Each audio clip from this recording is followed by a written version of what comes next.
जय माता जी guys, I hope आप सब लोग बहुत ही ज़्यादा बढ़िया होंगे। तो भाई सॉरी, बहुत टाइम से वीडियोस नहीं आ रहे थे, ठीक है। क्योंकि थोड़ा बहुत प्रॉब्लम्स थे, है ना। प्रॉब्लम्स तो भाई सबके लाइफ में होते हैं, लेकिन बहुत ही ज़्यादा लेटेस्ट न्यूज़, बहुत ही ज़्यादा बेहतरीन अच्छी न्यूज़ लेके आया हूँ, जो है एशिया लोगों के लिए बेस्ट है। इंडियंस के लिए थोड़ी सी डिसअपॉइंटमेंट हो सकती है, लेकिन टेंशन लेने की ज़रूरत बिल्कुल भी नहीं है। कि भाई मेन इंपॉर्टेंट ये बात है कि लास्ट 3 मंथ्स में क्रोएशिया ने 43,000 वर्क परमिट्स इशू किए हैं, जो बहुत ही ज़्यादा पीक में है as compare to the last year, है ना। तो भाई 43,000 वर्क परमिट्स इशू किए हैं, और कौन से सेक्टर में किए हैं ये अगर मैं आपको बता दूं तो आप बहुत ही ज़्यादा डिसअपॉइंट भी होंगे, लेकिन आपको खुश भी होना चाहिए, क्योंकि भाई दूसरे दूसरे सेक्टर्स के अंदर जॉब्स की अपॉर्चुनिटीज बढ़ रही है। जैसे कि भाई कंस्ट्रक्शंस के अंदर तो पहले से भी डिमांड है, अभी भी डिमांड ही है। तो प्राइमरी सेक्टर, ठीक है, एग्रीकल्चर को बहुत इन्होंने प्रायोरिटी दी है, क्योंकि भाई अभी सीजन आ चुका है एग्रीकल्चर का। तो भाई सीजनल वीज़ाज के साथ साथ लॉन्ग टर्म वीज़ा के अंदर भी अप्लाइड हुआ है। सबसे पहले इन्होंने किया है कंस्ट्रक्शन का, फिर हुआ एग्रीकल्चर का, फिर हुआ है इन्होंने हॉस्पिटैलिटी केटरिंग का, है ना। भाई अब जो कुछ जॉब्स थी, जिसके ऊपर वाद विवाद की बातें भी चल रही कि थी कि भाई इनकी जॉब्स अपॉर्चुनिटी आएगी या नहीं आएगी, तो भाई वो है मेनली कि डिलीवरी जॉब्स को तो इन्होंने परमानेंटली बंद कर दिया है ना। डिलीवरी जॉब्स के वर्क परमिट्स तो भाई इशू ही नहीं हो रहे, और अब तो अप्लाई भी नहीं हो रहे हैं, है ना। लेकिन अब एग्रीकल्चर और हॉस्पिटैलिटी के ऊपर इन्होंने बहुत ही, ये दो मेन कोर अभी है ना जॉब अपॉर्चुनिटीज़ होगी। सीजनल वीज़ाज के ही ज़्यादा से ज़्यादा अभी प्रायोरिटी दी जा रही है, लॉन्ग टर्म वीज़ा के लिए बंद हो चुका है मेजर सेक्टर्स सारे, है ना। क्योंकि अब इनको पता है कि भाई टूरिज्म का अच्छा खासा पैसा कमाने का टाइम है 3-4 महीने, क्योंकि इंडिया और दूसरे एशियन कंट्रीज़ के अंदर बहुत ही ज़्यादा हीट वेव्स आ चुकी है। भाई कौन सी कंट्रीज़ को इन्होंने वर्क परमिट इशू किए हैं, तो भाई सबसे पहले नेपाल को सबसे ज़्यादा तकरीबन तकरीबन 50%, है ना। मतलब 19 से 18 हज़ार वर्क परमिट्स इशू किए हैं नेपाल को। भाई नेपाल इनका कोर सेक्टर है वर्कर्स के लिए, है ना। आपको पता ना हो लेकिन मैं बता दूं तो भाई इंडियंस से कम वेजेस दिए जाते हैं नेपाल लोगों को। और नेपाल्स के जो नेपालियंस होते हैं उनको बेनिफिट ये भी है कि भाई उनका जो पैसा है इंडिया से ज़्यादा डबल हो जाता है ना। इंडिया का हमारा जो अभी 96-97 रुपीज़ चल रहा है पर यूरो का, वो आप समझ लीजिए डबल है। आई थिंक डबल से ज़्यादा 1.5 गुना है, ठीक है। तो मुझे एग्जैक्ट अमाउंट पता नहीं है, तो भाई उनको ज़्यादा बेनिफिट होता है। और नेपालियंस का क्या है कि उनका ना खाने का खर्चा बहुत है as compare to the Philippines, Nepals और दूसरे एशियन कंट्रीज़ के जो लोग हैं उसके अंदर भाई नेपाल्स का जो नेपालियंस जो होते हैं उनका खाने का खर्चा बहुत होता है। क्योंकि इंडियंस जो खाना खाते हैं, है ना, हमारे दाल चावल रोटी ये सब, तो नेपालियंस ज़्यादा ये नहीं खाते हैं, वो नॉनवेज के साथ प्रीफर ज़्यादा किया जाता है उनका। भाई नेपालियन पाकिस्तानी भी हैं थोड़े बहुत, आप समझिए कि 1,000 जितने पाकिस्तानी के हुए, लेकिन 19,000 नेपालियंस को दिया गया है। बांग्लादेश तो भाई अभी तो दिया ही नहीं है, बांग्लादेश का तो नाम ही नहीं है कहीं पर भी। उसके बाद है सऊदी अरेबिया एंड दुबई को भी मिलाकर 2,000 से 2,500 के आसपास है। इंडियंस का भी है भाई 11,000 से 11,500 के आसपास इंडिया को दिया गया है। इंडिया का अगर मैं आपको मेजर स्टेट्स बता दूं तो भाई स्टेट्स के अंदर नॉर्दर्न साइड को थोड़ी माइनॉरिटी दी गई है, लेकिन सदर्न साइड को और वेस्ट साइड को ज़्यादा से ज़्यादा प्रीफर किया गया है।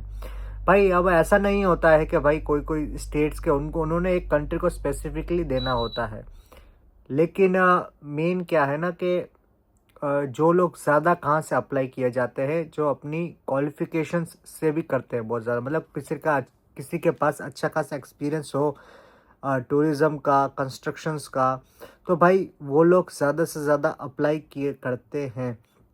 क्योंकि लास्ट ईयर जितने भी डिलीवरीज में आए थे वो नॉर्दर्न साइड से बहुत ज़्यादा आए थे, हमारे पंजाब की साइड से, हरियाणा की साइड से, हिमाचल की साइड से बहुत ही ज़्यादा लोग आए थे। लेकिन जो भी कंस्ट्रक्शंस में आते हैं वो मैं ज़्यादातर देखता हूँ कि भाई वेस्टर्न साइड से बहुत आते हैं, है ना। और ये आप समझ लीजिए कि भाई मेजरली वर्क डिपेंडेंस के ऊपर होता है। जब टूरिज़्म की बात आती है तो भाई वो नॉर्दर्न साइड से भी बहुत ही ज़्यादा होता है और अपना सदर्न साइड से भी बहुत ही ज़्यादा होता है ना। और मेन है कि भाई इन्होंने 2000 इलीगल ड्राइवर्स वर्कर्स को पकड़ा। अभी लास्ट वीक बहुत ही ज़्यादा स्ट्रिक्ट चेकिंग हो रही थी ड्राइविंग लाइसेंस के ऊपर और इलीगल इमिग्रेंट्स के ऊपर, क्योंकि अभी टूरिज़्म बढ़ेगा तो उसके साथ साथ जो कंट्रीज़ के अंदर एक पर्सन से मतलब एक कंट्री से दूसरी कंट्री जब माइग्रेशन होगा तो उसके ऊपर इलीगल इरेगुलरिटीज़ बहुत ही ज़्यादा बढ़ जाती है ना। कुछ लोग आते हैं लेकिन फिर जाने का नाम नहीं लेते हैं। तो भाई गवर्नमेंट, कॉप्स, पुलिस, ये सारे लोग बहुत ही ज़्यादा एक्टिव हो जाते हैं। तो भाई मेरा रिकमेंडेशन है कि आप कहीं पर भी जाएं, जो हर्वास्का में रहते हैं, जो ज़ैग्रेब, स्प्लिट, ओसीजैक, ठीक है ना, इन सारी सिटीज़ में अगर आप रहते हैं तो आप अपना पासपोर्ट, ठीक है, वो लेकर चलें और आपकी टेम्पररी रेसिडेंसी कार्ड आप लेकर ही चले, क्योंकि कभी भी आपकी स्ट्रिक्ट चेकिंग हो सकती है। फिर आपको अगर कोई भी इश्यूज़ को फेस ना करना पड़े तो मेरा रिकमेंडेशन तो आपको मेन ये है। उसके अलावा भाई 2000 ड्राइवर्स को पकड़ा गया है, तो वह भाई 2000 ड्राइवर्स जो थे इलीगली, उनका जो ड्राइविंग लाइसेंस कैंसिल हो चुका था और उनकी टीआरसी एक्सपायर हो चुकी थी, या तो उनके टीआरसी को कैंसिल कर दिया गया था, उनके कॉन्ट्रैक्ट को कैंसिल कर दिया गया था, फिर भी वो लोग भाई ड्राइविंग कर रहे थे, पैसा कमा रहे थे। भाई देखो, अगर आपकी टीआरसी एक्सपायर हो जाती है लेकिन फिर भी आप काम कर सकते हैं, क्योंकि आपका बैंक अकाउंट तो चालू ही होता है। जब तक आप बैंक अकाउंट खुद बंद ना करवाए तब तक नहीं करवा सकते, है ना। तब वही बैंक अकाउंट अलग अलग जॉब्स में आप देते जाएं तो आपकी सैलरीज तो भाई स्टार्टिंग से आती ही रहती है।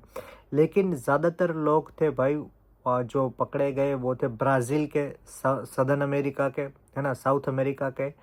उसके साथ साथ थे फिलीपींस को भी बहुत ही ज़्यादा झटका लगा है, क्योंकि भाई फिलीपींस के जो ज़्यादातर लोग आते थे वो जाते थे कंस्ट्रक्शंस लाइन में।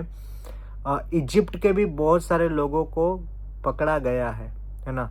तो भाई ये सारे मतलब आसपास की सिटीज़ के लोगों को ही ज़्यादा पकड़ा गया है, मतलब आसपास के जो कंट्रीज़ है उन लोगों को ही ज़्यादा पकड़ा गया है। लास्ट ईयर आप मानोगे नहीं, तकरीबन 5,500 से 6,000 ब्राज़ीलियंस को परमानेंट रेसिडेंसी दी गई है।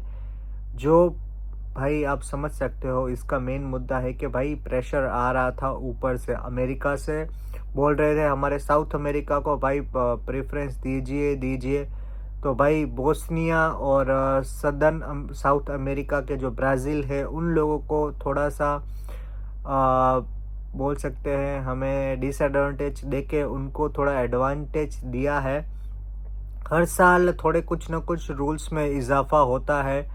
तो भाई इस साल मुझे लगता है कि थोड़ा बहुत एशियन कंट्री को ज़्यादा प्रीफर किया जाएगा, क्योंकि लास्ट ईयर और अपकमिंग ईयर में भाई जैसे आपको पता है कि ट्रम्प के कुछ मेजर डिसीजंस हैं, उनके कारण बहुत ही ज़्यादा वर्ल्ड इकोनॉमी में इन्फ्लेशन के ऊपर, टैक्सेशन के ऊपर, टैरिफ्स के ऊपर बहुत ही ज़्यादा प्रॉब्लम्स आ रही है। लेकिन मुझे लगता है कि भाई सब कुछ ठीक हो जाएगा, आपको टेंशन लेने की ज़रूरत नहीं है। जिसने फाइल्स लगाई हुई है अभी तक उसके डिसीजंस नहीं आए हैं, मतलब 2-3 महीने हो चुके हैं। तो भाई आप लोगों को टेंशन लेने की ज़रूरत नहीं है, आप अपनी फ़ाइल कैंसिल करवा के आप फिर से आप एक न्यू सेक्टर के अंदर आप अपनी फ़ाइल लगवाइए, ठीक है। लेकिन जिसके रिजेक्शंस आए हैं भाई, एक बंदे को भाई मुझे मैसेज आया था कि भाई मुझे 2 बार रिजेक्शन आ चुका है। तो भाई जिसका 2 बार रिजेक्शन आ चुका है तो प्लीज़ कृपया करके अब आप फाइल मत लगवाइएगा, क्योंकि ज़्यादा रिजेक्शंस आने से आपके जो पासपोर्ट की वैल्यू है वो घट जाती है। वैसे भी आपको पता है कि भाई इंडियन ऑर्डिनरी पासपोर्ट की कुछ ज़्यादा खास वैल्यू है नहीं, है ना, पूरे वर्ल्ड इकोनॉमी में। अगर आप वर्ल्ड की रेपुटेशन में देखे जाए तो ब्रिटिश पासपोर्ट और दूसरे जो डेवलप्ड कंट्री के जो पासपोर्ट्स है उसके कंपैरिजन में इंडियन ऑर्डिनरी पासपोर्ट की कुछ कुछ खास वैल्यू है नहीं, है ना। स्ट्रॉन्ग पासपोर्ट नहीं माना जाता है। अगर आपको थाईलैंड या फिर दूसरे कोई मलेशिया, है ना, तो भाई इन सारी कंट्रीज़ के अंदर अगर आपको जाना है तो इंडियन पासपोर्ट को, ऑर्डिनरी पासपोर्ट को अच्छी तरीके से वैलिडिटी दी जाती है, वरना भाई मेजरली जो दूसरी कंट्रीज़ होती हैं उनको ही ज़्यादा प्रायोरिटी दी जाती है। तो भाई अगर आपका पासपोर्ट की वैल्यू आपको नहीं कम करनी है तो आप प्लीज़ तीसरी बार अप्लाई मत कीजिएगा, कोई भी पर्सन मत कीजिएगा। मैं एक पर्टिकुलर पर्सन की बात नहीं कर रहा हूँ, ताकि क्या है ना कि आपको फ्यूचर में कोई प्रॉब्लम ना आए, क्योंकि रिजेक्शन आता रहेगा, आपको हर बार इसका जवाब देना पड़ेगा, है ना। तो भाई ये था कुछ, अगर मेजर अपडेट्स आते तो डेफिनेटली मैं आपको ज़रूर बताऊंगा। बाकी यार जिसने भी सब्सक्राइब नहीं किया please hit the subscribe button, likes button. बाकी मिलते हैं फिर एक न्यू वीडियो के साथ। चलिए, जय माता जी, टेक केयर।